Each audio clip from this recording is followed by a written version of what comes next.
Shalom, shalom to the elect of Yashala. This your brother Pawaria coming back at you from Great Millstone, Des Moines with another quick lesson. First and foremost, I want to give all praise, honor, and glory to Yahweh, Ba'ashem Yahushua, Ba'ashem Rakakadash. Double honors to the apostles at Great Millstone who rule well. Salutations to all you Akims out there that's pushing his word in truth, sincerity, and always in charity. As you can see, the title is Remember the Sabbath and Keep It Holy. And you can read this in Exodus 20 and 8. And you can also read it in Deuteronomy 5 and 12. So we're going to read it in Deuteronomy 5 and 12. And it reads, it says, keep the Sabbath day to sanctify it as the Lord thy power have commanded thee. So the Lord commanded us to keep the Sabbath day, meaning to observe it, observe the Sabbath day and to keep it holy. It was commanded for us to do these things, man. All right. And to get another scripture for us keeping this day, the Sabbath day, this is Exodus 31 and verse 13. It says, speak thou also unto the children of Israel, saying, verily my Sabbath ye shall keep, for it is a sign between me and you throughout your generation, that ye may know that I am the Lord that doeth sanctify you. All right. So this is a day that you should look at as a day for you and the Lord. Like, look at it as you going out on a date with the Lord. And you know that the Lord is a jealous power. So you know he don't want your mind on the things of this world. He wants your mind fixed on him. That it should be a day where you should be meditating on the scriptures. Meditating, reading, watching videos. Even though this is something that we should be doing each and every day anyway, man. But this day is a special day that the Lord, for you to get closer to the Lord. All right. Reading on, it says, verse 14. It says, ye shall keep the Sabbath therefore, for it is holy unto you. Everyone that defile it shall surely be put to death. For whoso doeth any work therein, thou soul shall be cut off from among his people. 6 days may work be done, but in the seventh is the Sabbath of rest, holy to the Lord. Whosoever doeth any work in the Sabbath day, he shall surely be put to death. Showing you that the Lord don't play no games when it comes to the Sabbath day. All right. And now we know that it's gonna be times where you might have to work on this day. Your job requires you to work. It's mandatory for you to work on that day. You have to go to work. But if it's a day that you got off and you want to request to do some overtime, nah, that's going off, man. The Lord ain't dealing with that, man. And it's a grace that the Lord allowed, because we in captivity. So it's gonna be a time where you have to work, man. But you have to do what you got to do, you know. But that's where that grace come in, all right? Because the Sabbath day is not intended to burden you, to burden us. It's a day to ease that burden, man. Look at it as, if you got that day off, look at it as a day off to kick it with your Lord, man. Kick it with the brothers and to, and keep it holy. Cause here it is, you got people, man. You got Israelite camps telling you that you can have sex on the Sabbath, and that's man. The Lord ain't dealing with that, man. All right, because when you read in Isaiah 58, let's get that Isaiah 58 and verse 13, and it reads, it says, if thou turn away thy foot from the Sabbath, from doing thy pleasures, on my holy day, and call the Sabbath a delight, the holy of the Lord, honorable, and shall honor him, not doing thy own ways, nor finding thy own pleasures, nor speaking thy own words. So this is a day that you should not be, going out kicking it, at the club, having sex, doing worldly things. All right. Your mind should be set on the Lord, man. He's a jealous power. This is a day for you like I said, to get into these scriptures, man. Get closer to the Lord. Okay? So, if somebody say it's okay to do this and do that, man, flee from them people, man. Don't listen to them. Okay?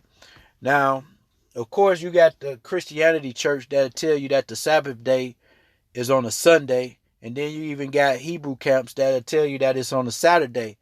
But when you read the scriptures and get an understanding, it the Sabbath day is based on the moon.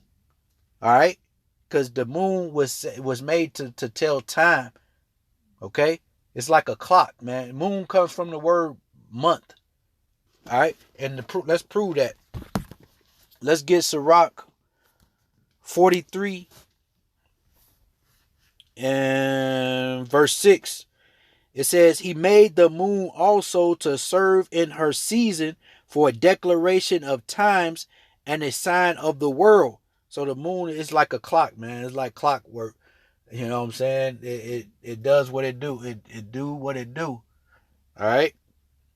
Reading on, it says, From the moon is the sign of feast, a light it says, From the moon is the sign of feast, a light that decreases in her perfection. The month is called after her name, increasing wonderfully in her changing, being an instrument of the armies above, shining in the firmaments of heaven. All right. So now when you get a calendar like this one right here, let's say that the new moon is on the 1st, then you would count 7 days after that, and then there will be another Sabbath on the 8th. And then you count 7 more, it'll be on the 15th, the 22nd, and so on and so forth. And now in July, this month, the new moon will be on July 28th, from Thursday night to Friday night, in this case. So the Sabbath can fall on a Monday, Tuesday, Wednesday, Thursday, Friday, or Saturday, Sunday. All right. But it's based on the moon. Okay. And because the moon, it wanes and waxes. So like when how it go, like when the moon waxes, the moon waxes during the phases from the new moon to the full moon, which means that the light increases. The light increases, from the new moon to the full moon.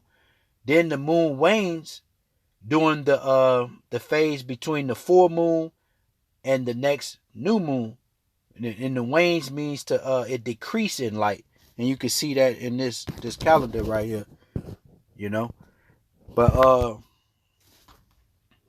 let's get another scripture to back up the moon being for times. You can get that in Genesis 1 and verse 14.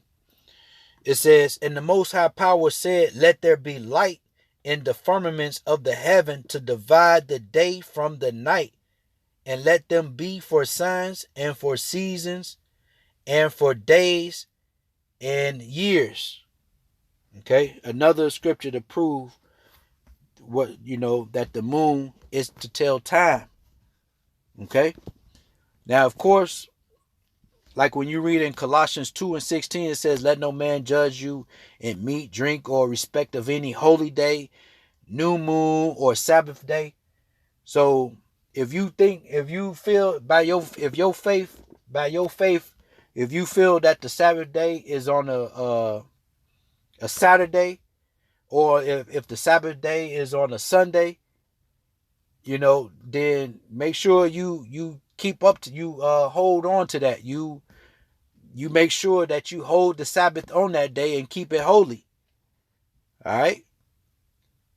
But make sure that you're fully persuaded in that. Like when you read in Romans 14 and 5, it says, Let every man be fully persuaded in his own mind.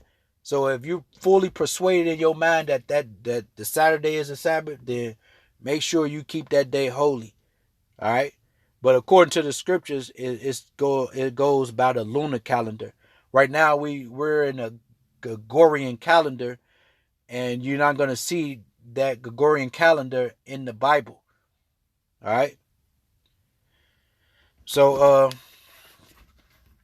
let's get a scripture to prove that the first day is the new moon.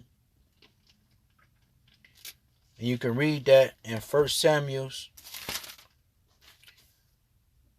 chapter 20, verse 24. And now this is a time where King David and Jonathan, they came up with an agreement to try to escape from Saul at the time. All right. And then it was Saul seeking to kill Jonathan, you know what I'm saying, and all of that. You can read that story within this, but I'm going to just get to the point. This is 1 Samuel 20 and 24. It says, so David hid himself in the field, and when the new moon was come, the king set him down to eat meat. All right, notice it said the new moon. All right, keep that in mind. So now we're going to read on. It says, and the king sat upon his seat as at other times, even upon a seat by the wall. And Jonathan arose, and Abner sat by Saul's side, and David's place was empty. Nevertheless, Saul spake not anything that day, for he thought something had befallen him. He is not clean. Surely he is not clean. All right, verse 27, this is the point. It says, and it came to pass on the morrow, which was the second day of the month. That's the point right there, man. It told you that it was the new moon, and then on the second day, let's read it again. It says, and it came to pass on the morrow, meaning the next day from the new moon, which was the second day of the month, that David's place was empty. And Saul said unto Jonathan his son, wherefore cometh not the son of Jesse no meat, neither yesterday nor today? Proving that the first day is the new moon. All right. And let's get another scripture to prove that on the Sabbath day that, you shouldn't be doing worldly things. You know what I'm saying? Working. You shouldn't be working and carrying on being, having your mind set on the things of this world. So let's read Amos 8, verse 5. It says, saying, when will the new moon be gone, that we may sell corn? See, it shows you right there that they is acknowledging the Sabbath day. All right, and they didn't want to sell corn or no wheat on the Sabbath day. So this is them acknowledging, and this is something you shouldn't be doing, man. All right. Saying, when will the new moon be gone, that we may sell corn, and the Sabbath, that we may set forth wheat, taking the ephah small and the shekels great, and falsifying the balances by deceit. Just to prove that, hey, you shouldn't be selling and doing this and on the new moon. All right. And now sometimes you might have the Sabbath come in back to back. It might be back to back. So to get a scripture to prove that, you can get Nehemiah 13. And we'll start with verse 19. And it says, and it came to pass that when the gates of Jerusalem began to be dark before the Sabbath, I commanded that the gates should be shut, and charged that they should not be opened till after the Sabbath. See, so this is Nehemiah ensuring that no work be done on the Sabbath. All right. Reading on, it says, and some of my servants set I at the gates, that there should no burden be brought in on the Sabbath day. Now here's the point, verse 20. It says, so the merchants and sellers of all kind of war lodged without Jerusalem once or twice. That's the point right there. Once or twice. So sometimes you'll have a Sabbath come in back to back. So that's why they said once or twice. So you wouldn't be able to do these things on those days.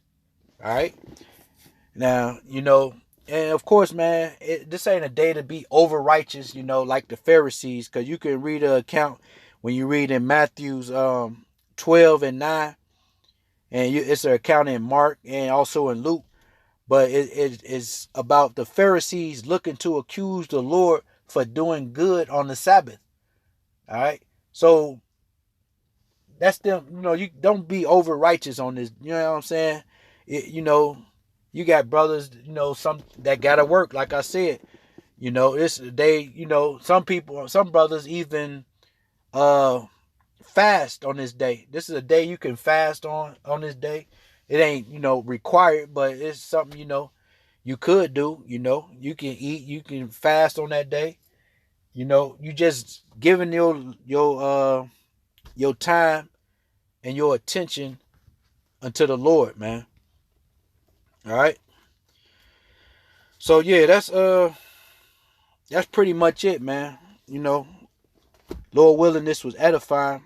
I want to give all praise, honor, and glory to Yahweh by Hashem, Yahweh Shai by Hashem Rakakadash. Double honors to the apostles at Great Millstone who rule well.